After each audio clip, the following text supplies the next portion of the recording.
Hello, divine creations, divine marvels, children of God. Welcome to this video, and I'd also like to welcome some kittens. Because if you want to know the opposite of Advaita Vedanta, of Neo-Advaita, then go spend some time with some kittens. They're very alive, spontaneous, they're very in their bodies. It's nothing is opposite Neo-Advaita like kittens. I'm currently fostering these little ones, helping them get used to human beings so they can be adopted. And I've gotten more spiritual benefit out of them than 1,000 hours of Neo-Advaita satsangs or Neo-Advaita videos on YouTube. So to anyone who's new to my channel, a very warm welcome. So very quickly, what is Neo-Advaita? And what is non-duality? Well, Neo-Advaita is a very watered down version of non-duality. It's become very popular in the last 50 or 60 years. The essence of Neo-Advaita is really a couple key ideas. One of them is just practice self-inquiry and you'll attain enlightenment. Whereas actual non-duality, Advaita Vedanta, says self-inquiry is only for a very rare soul that takes a lot of preparation. And without those preparatory practices, self-inquiry will fail. Another crazy idea that some Neo-Advaita teachers teach is there's nothing to do since you're already enlightened. You are consciousness. Just realize that and everything will be okay. It's kind of like this repetitive on and on thing where it really kind of encourages people to take it on as a belief system. Like just know, when they say just know yourself, what Neo-Advaita teachers are really saying is just believe. Just believe, oh, I am consciousness. I am not the body. I'm not my personality. I'm not my thoughts. I'm not my feelings. Like the way it's taught, see, the way non-duality is taught is a systematic process of directly knowing this that goes beyond the mind. Whereas what you'll notice in Neo-Advaita, it's a lot of talking and a lot of repetition. And it never really takes people beyond the mind. That's why they just kind of talk and talk and talk and talk and talk and say the same thing over and over. So that's a very brief introduction. Someone asked to know about my story about recovering from Neo-Advaita, because Neo-Advaita is very dangerous. It's addictive, it's distorted, it really wrecks people's lives, and I would know. It took me to the brink of suicide. I know of, not personally, but I know of people who have actually taken their lives from this. I personally know people who've had psychotic breaks or nervous breakdowns. It's very dangerous. I've made a lot of other videos on this channel talking about why it's so dangerous. You can check those out. But someone wanted to hear my story of seeing through the illusion of Neo-Advaita and then my process of recovery from it. So with a little help from my four-legged furry friends, I'm going to share my story. And this is part of my recovery right here, right now. Doing things, doing nourishing things like having a life. Neo-Advaita will destroy your life if you take it seriously. So very briefly, well, not very briefly, I was interested in spiritual things from pretty much a young age. And then when I went to college, I took a class on Asian religions. And the teacher presented, it was a college course, so very different from a satsang, but the teacher presented sort of the view of the universe from a traditional non-dual perspective. And after that lecture, I had a very profound experience. I don't know exactly what happened. I actually lost body consciousness. And when I came to, When I came to, I've got to do all my videos with kittens as the background. This is great. When I came to, I had the thought was coming to me, nothing. No, the thought was everything I've done up until now is meaningless compared to the pursuit for enlightenment. Now, that may sound like a very wise spiritual thought, and there's a little bit of truth to it, but it's actually a very deep distortion. And that's actually the kind of distorted thinking that Neo-Advaita teaches, is that nothing matters except the realization of consciousness. That's Neo-Advaita's bottom line. All of this, even these precious little things, they're still not used to humans yet, much less computers. That's part of my job. I got a little too close. Sorry, little one, let's play. I know, that feels safe. So according to Neo-Advaita, everything is meaningless except for the realization of consciousness. And even cute little kittens, absolutely meaningless. That's the place Neo-Advaita will lead you. And I'm not sure exactly why I had that thought right from the start. I do believe in reincarnation, so I assume it's something karmic from the past, but I don't know. But that began my journey down the Neo-Advaita hole. So in some ways, I just kind of dove right in. And over time, I just lost interest in life to the point where I wanted to become a monk.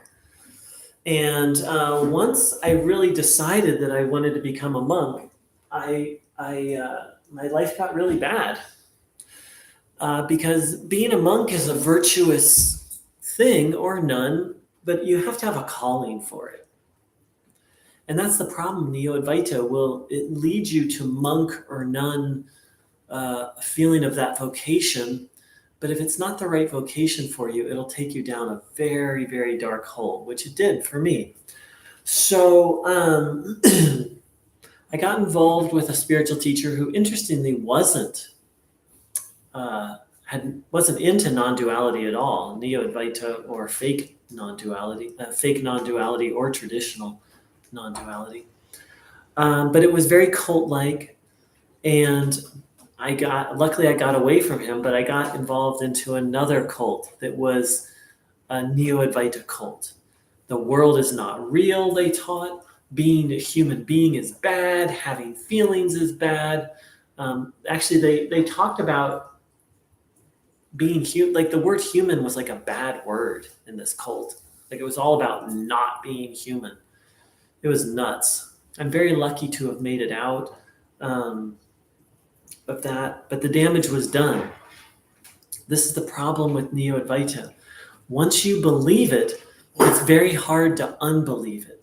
Even though you can see it's not true, very hard to let go of. And also the spiritual high that happens is very addictive. So I left that, and then I moved, and I arrived in my new town, and the next day I was at a Neo-Advaita satsang. Without knowing it, I moved to a town that was Neo-Advaita Central. They had so many different Neo-Advaita teachers and satsangs. And I didn't quite, and here's the interesting thing is, I was like, non-duality, yes, that's the truth. But I didn't really know what it was. You know, I could kind of be like, I could probably quote a couple things like da-da-da-da-da, or I am not my body, or that's the interesting thing is most people in Neo-Advaita really don't know what they're talking about. They can parrot a few things that they've heard. And that was me for sure. But boy, did I get an introduction, or boy, did I get an education, because this particular teacher was hardcore Neo-Advaita. But interestingly enough, he was a little bit of classical non-duality. He was kind of a mix, which is rare, actually. So I was getting the Neo-Advaita bullshit, but I was also getting a little bit of classical non-duality. And so I hung out with that teacher in that group, kind of going in deeply and then pulling away and going in and pulling away. And I found that teacher in 1999, and somewhere around 2004, a light bulb went off in my head, because I had studied, from a scholarly perspective, I'd studied Hinduism in college. And I'd studied the Bhagavad Gita. And then there were a few phrases. Ramana didn't talk about it much, but sometimes Ramana Maharshi would say, like self-inquiry is only for the most ripe souls. Or he would say, jhana, self-inquiry, bhakti, devotion, raja, traditional hatha yoga, karma are different paths depending on the quality of the aspirant's mind. And then he would make statements like self-inquiry is only for the most spiritually mature souls. And I was like, what? And then I started to remember some things from the Bhagavad Gita, and I was like, wait a minute, this teacher is teaching everyone self-inquiry, including me. But Ramana said, and that self-inquiry is the only way, but Ramana taught something different and didn't encourage most people to do self-inquiry. So that was like the crack in the Neo-Advaita story for me. And this is part of my karma yoga, doing service.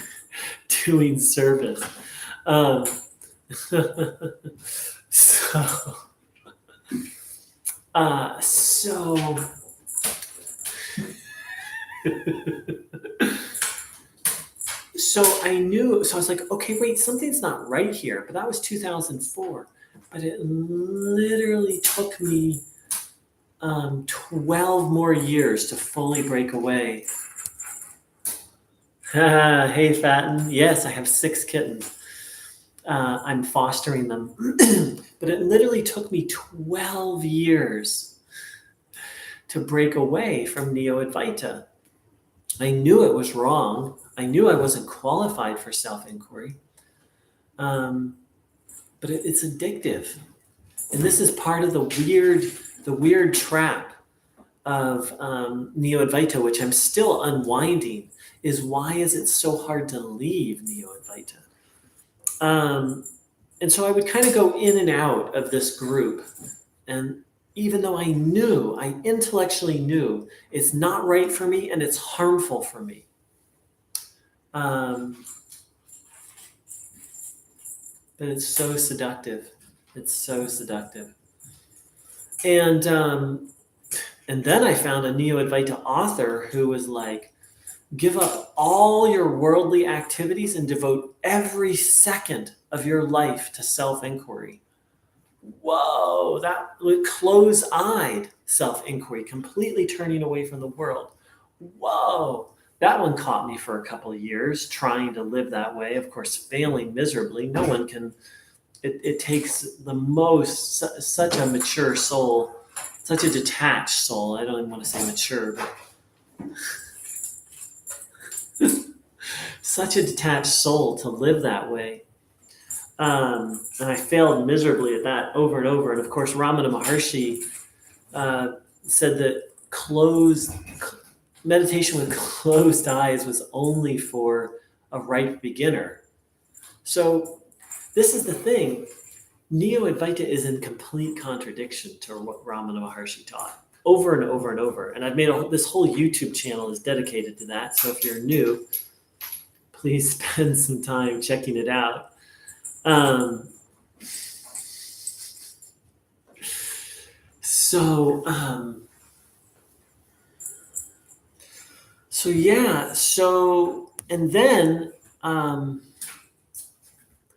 then when the accusations came out about a very famous Neo-Advaita teacher, something just snapped in me. I'm like, okay, I'm done with Neo-Advaita. And that's when I actually started to really study traditional Advaita. It's like that pulled away the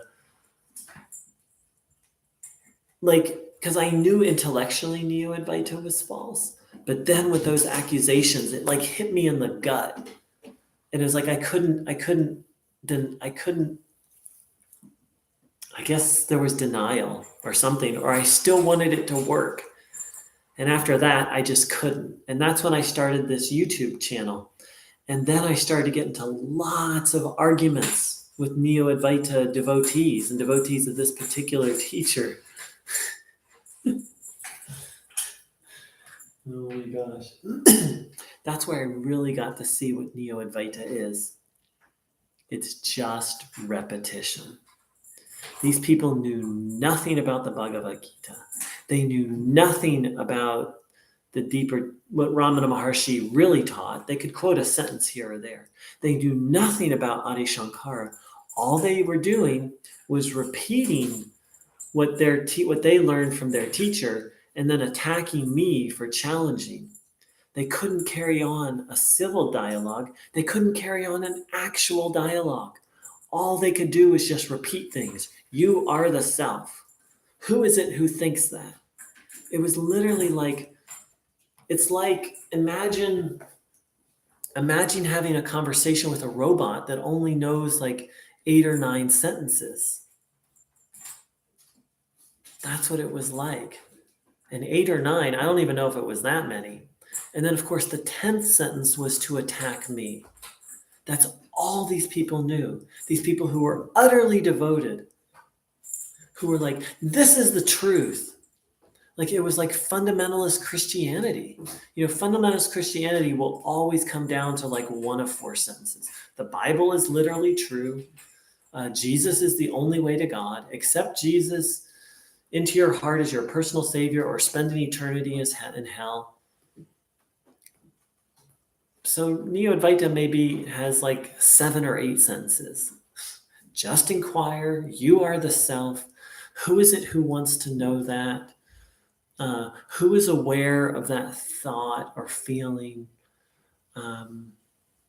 Ramana said, if you just drop the story or drop your mind, who would you be?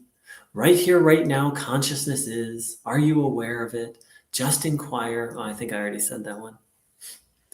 And then viciously attacking anything that is in contradiction. Oh, this is a cool toy.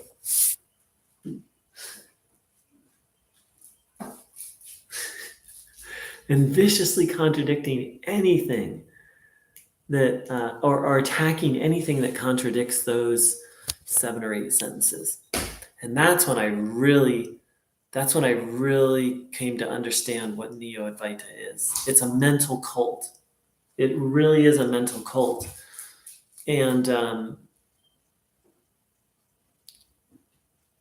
that's why it was so hard for me to leave. And that's why it's so hard for other people to leave.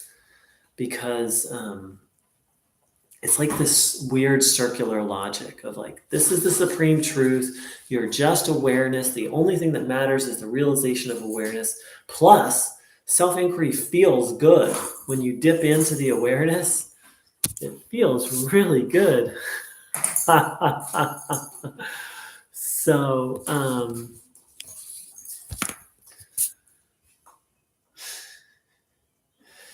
you're such a good kitty.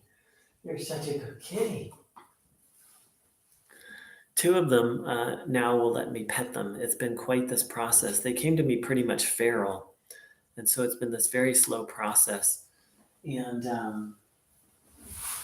I kind of think recovering from Neo-Advaita is kind of like this process of helping feral kittens to know that they're safe. Unfortunately, it just takes time. Meow. And gentleness and perseverance. Tomek, yes, please go ahead and ask a question. Thanks. So once these accusations came out, then I was able to be like, okay, Neo-Advaita, no more Neo-Advaita. And Tomek, feel free to type it in and I'll just get to it in a moment. And so then I started studying traditional Advaita. And wow, what a world of difference. Traditional Advaita has the karma yoga attitude. It has bhakti yoga. It's systematic. And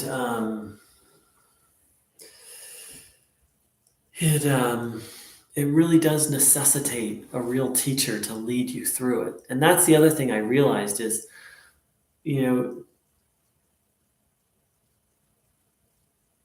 Advaita Vedanta, actual non-duality, is a complete rearrangement of every aspect of your being. Oh my gosh, one of the kittens is trying to get up onto the computer. And it really takes a qualified spiritual surgeon. And so, like, yeah, I'm a joker. I call the people on YouTube jokers, the Neo-Advaita teachers, like the jokers on YouTube. Like, yeah, I'm a joker on YouTube too. I don't have, no teacher has given me permission to teach, and but I'm not teaching Advaita Vedanta. I'm critiquing Neo-Advaita, but still, I am just another joker on the internet. And but the thing is teaching someone Neo-Advaita and not being personally available to help them is like giving someone a very powerful drug and then not sitting with them as they go on their trip. It's very irresponsible because Neo-Advaita will Advaita Vedanta itself will rearrange your personality, but it'll do it in a healthy, holistic, and systematic way. But Neo-Advaita is a complete reversal of personality, of everything, really. So then I started to explore traditional Advaita and realized that wasn't my path. So then I've been exploring qualified non-duality, which, having love for God. Qualified non-duality says God is simultaneously, that I am simultaneously at one with, yet distinct from God. So it makes much more sense to me. And I've been exploring different qualified non-dual paths. And then, really letting go of monk consciousness and really getting back into life. It's not an easy process. I still struggle with it. And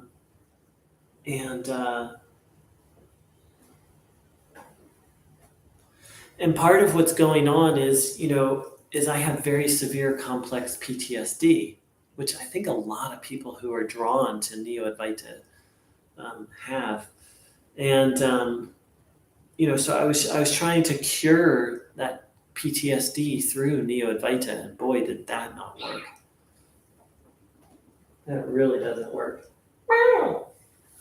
Hanging out with kittens is much more helpful. So I still struggle. Definitely, I'm not a liberated soul by any means. I don't have my everything together in my life.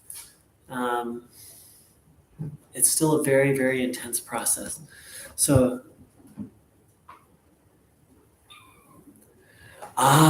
okay. This is a great question, Tomek. Some Neo-Advaita teachers claim solipsism instead of non-duality. Do you know what's the difference and how to get out of it? I do, but let me just look up the definition. I think I've...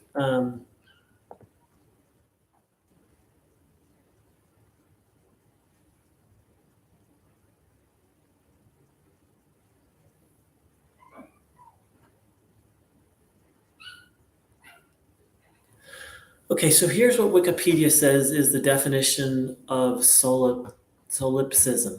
The philosophical idea that only one's mind is sure to exist as an epistemological position, epistemology, that's a big word, as a philosophical position. Solipsism holds that knowledge of anything outside of one's own mind is unsure. The external world and other minds cannot be known and might not exist outside the mind. So, so the thing is,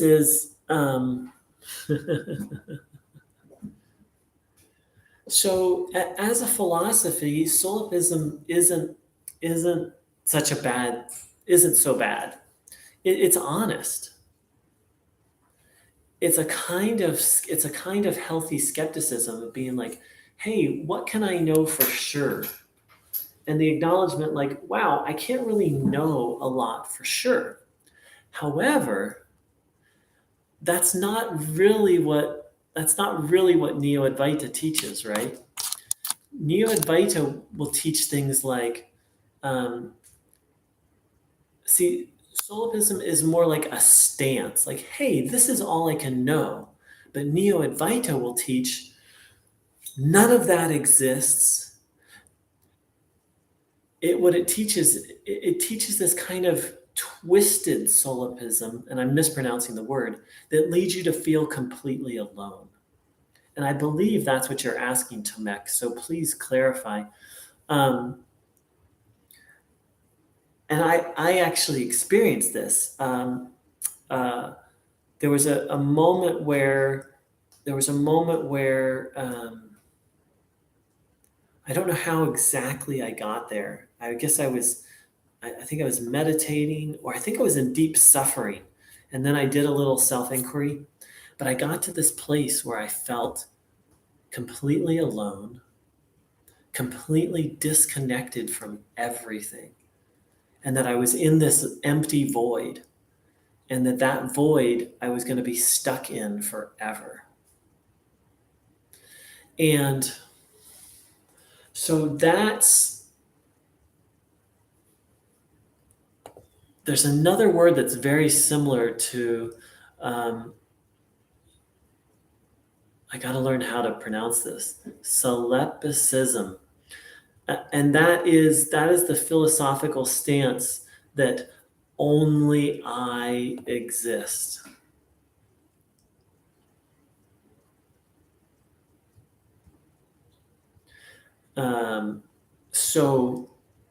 And not in a healthy way. In this, like I said, this very completely disconnected way. And there is another word.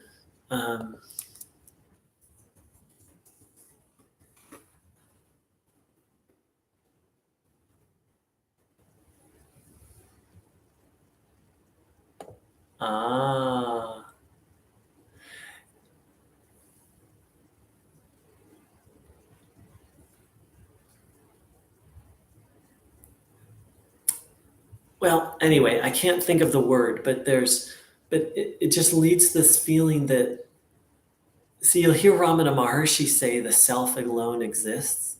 You'll hear that in non-duality. But there's a lot of other things that are connected to that, such as all of this is an expression of that. And in traditional non-duality, there's deep education on the relationship between these two things called Purusha, the self, and Prakriti, creation. And that ultimately the two are one and the same, but there's this deep philosophical inquiry to understand their differences and how to navigate between the two. But if I'm understanding Tomek's question correctly, and based on my own experience, I think I am, is Neo-Advaita will lead you to this feeling of, I alone exist, I am consciousness, and nothing else is real, to where you literally feel yourself trapped in this empty void of meaninglessness. So what I would say, Tomek, to your question is Neo-Advaita will take you to a very distorted version of solipsism. And solipsism, if it's done in a healthy way, it's just this thing of like, hey, the only thing I can know for sure is my own mind and my own consciousness. That's from a philosophical point of view, that's respectful and healthy. I think it's also true, minus a certain type of spiritual knowing. But the type of solipsism that Neo-Advaita will lead you to is very deluded, delusional, and very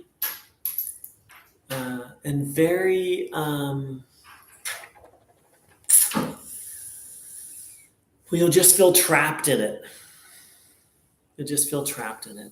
So I hope that answered your question. Thanks for asking. This is fun. Maybe I'll schedule something more regular where people can ask questions. And Fatin said, it might lead you to anxiety, right? Yes, is terrifying.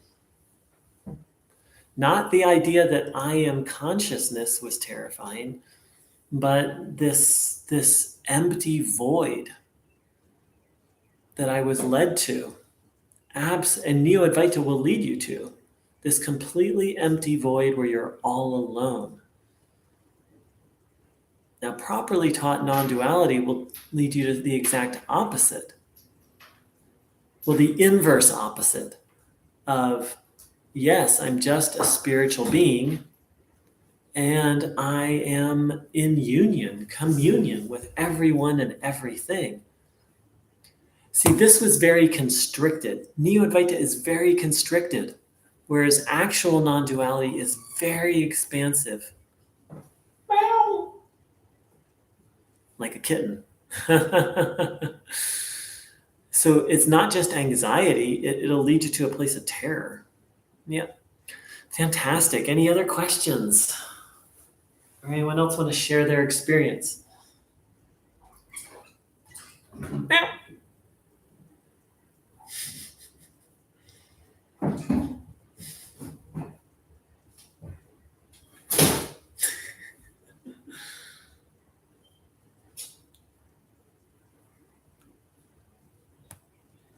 And thank you, Tomek. That's such a great question.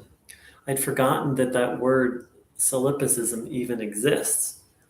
And see, this really gets to the root of it. Neo-Advaita is based on Advaita Vedanta concepts, but it completely distorts it and takes it to a different place. This solipsism is a legitimate philosophical school, but the type of solipsism I experienced, complete distortion.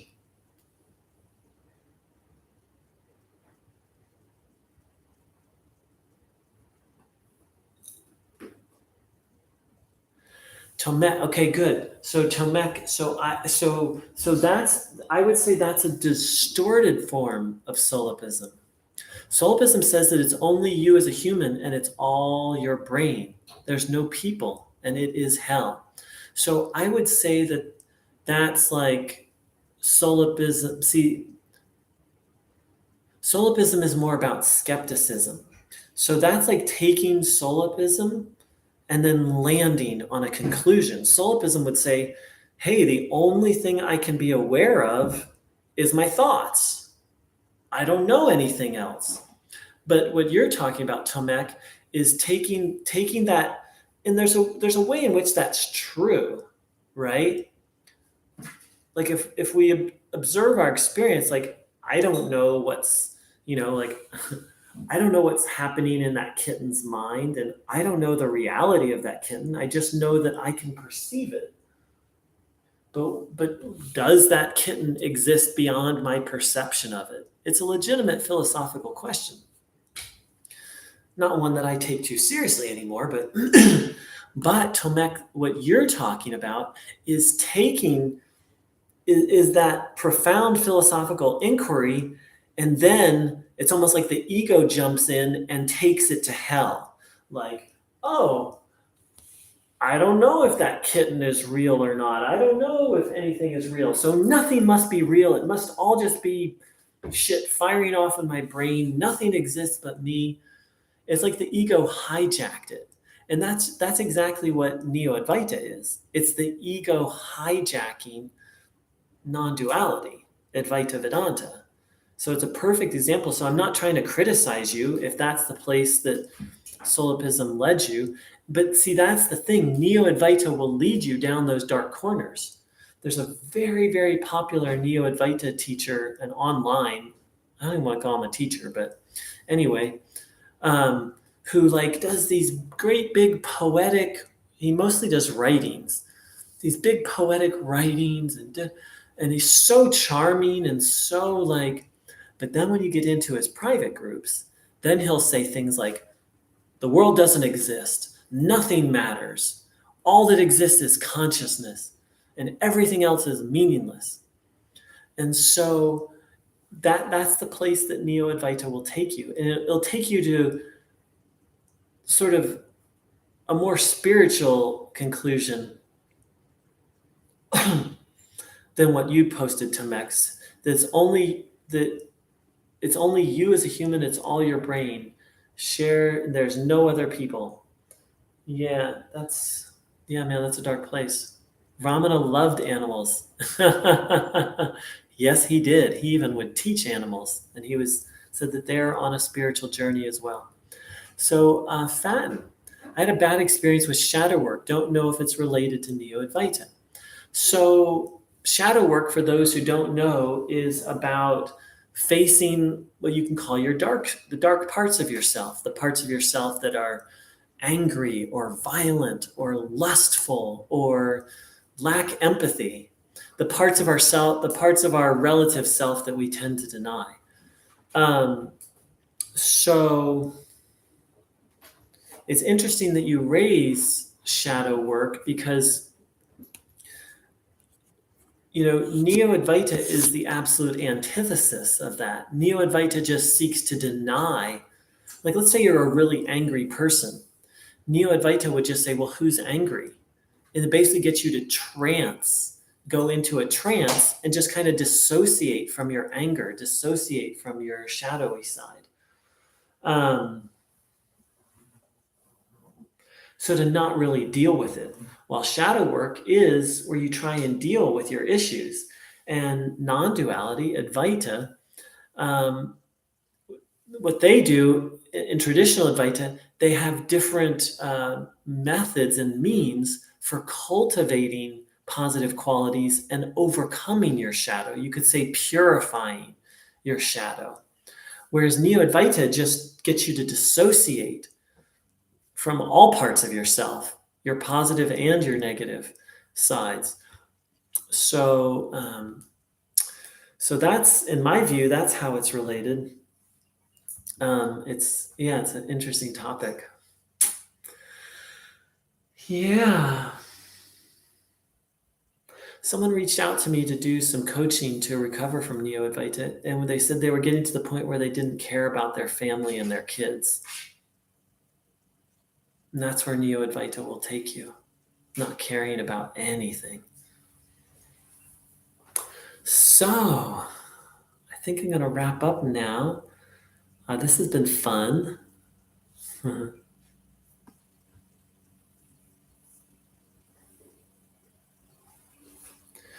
So, Teal Swan, I don't like to talk about teachers by name, but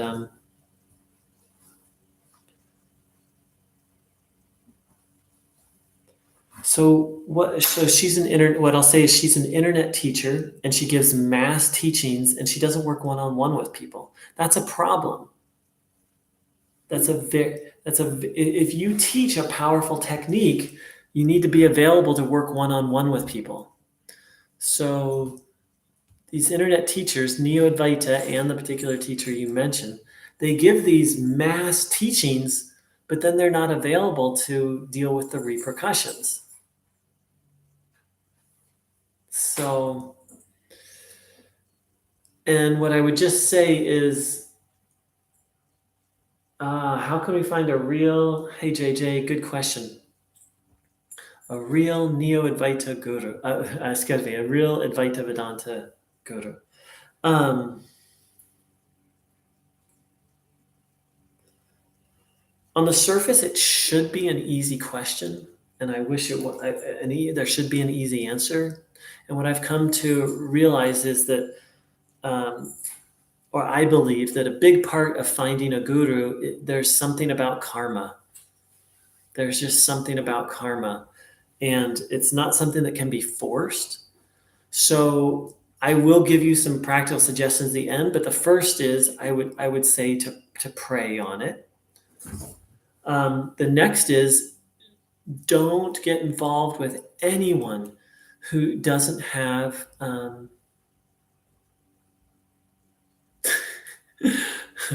nice button, who is not an actual Hindu, right? So a lot of Neo-Advaita teachers will claim a false lineage. They'll claim like, oh, Papaji gave me permission to teach, or oh, I'm a student of Ramana. Well, Ramana didn't give anyone permission to teach. Papaji didn't give anyone permission to teach. So just stay, if they're not an actual Hindu. So if you want to do Advaita Vedanta, if they're not an actual Hindu with an actual lineage, then stay clear of them. That will save you a lot of trouble, and it'll narrow down your search a lot.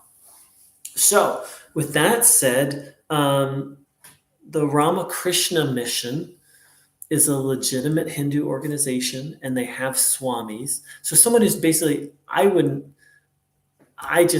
if someone's not a swami, I've just mostly lost interest. A swami is basically a renunciate priest.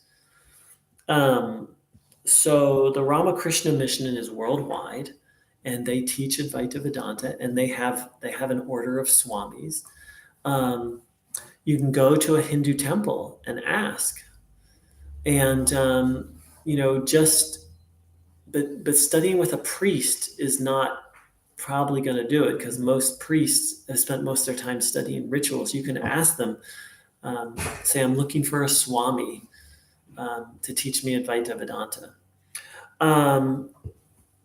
I got a lot out of James Schwartz's book, The Essence of Enlightenment, and he has a claim to he's not a swami, but it appears he has a legitimate lineage.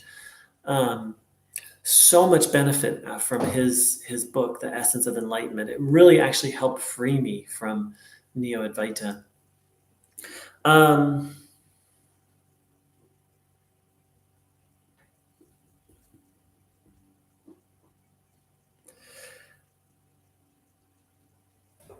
Yeah, those are some of my thoughts. Taking up the practice of bhakti yoga and karma yoga will go a long way, because those are preparatory practices in traditional Advaita Vedanta. And you just have to stay clear of Neo-Advaita. It truly is addictive and cult-like. You're welcome. Hope that's helpful. All right, dear ones. Really appreciate this. Wow, 7 viewers, live viewers right now. I sometimes ask myself, why do I do this? And then I just got a letter from someone, of how my channel helped them see through the lie of Neo-Advaita. It's a very tricky lie to see through, because it's like 30% true or something, maybe 20, I don't know, maybe 40% true.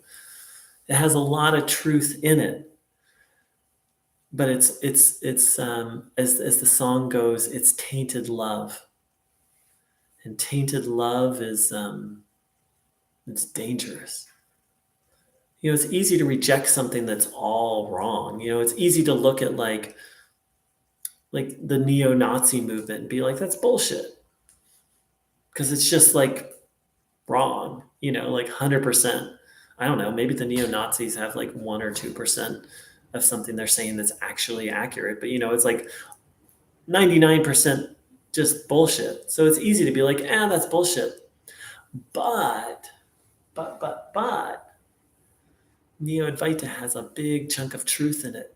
And it'll even deliver a spiritual experience. So it can be very seductive. So a big part of it is, as they used to say in the 80s about drugs, just say no. Just say no to Neo-Advaita. All right, beautifuls. Thank you so much for the questions. Beautiful questions, and especially about solipsism. And and shadow work. Very, very related to Neo-Advaita. Thank you so much, angels. And thank you to the kittens for all their help. Take care, dear ones. Big love.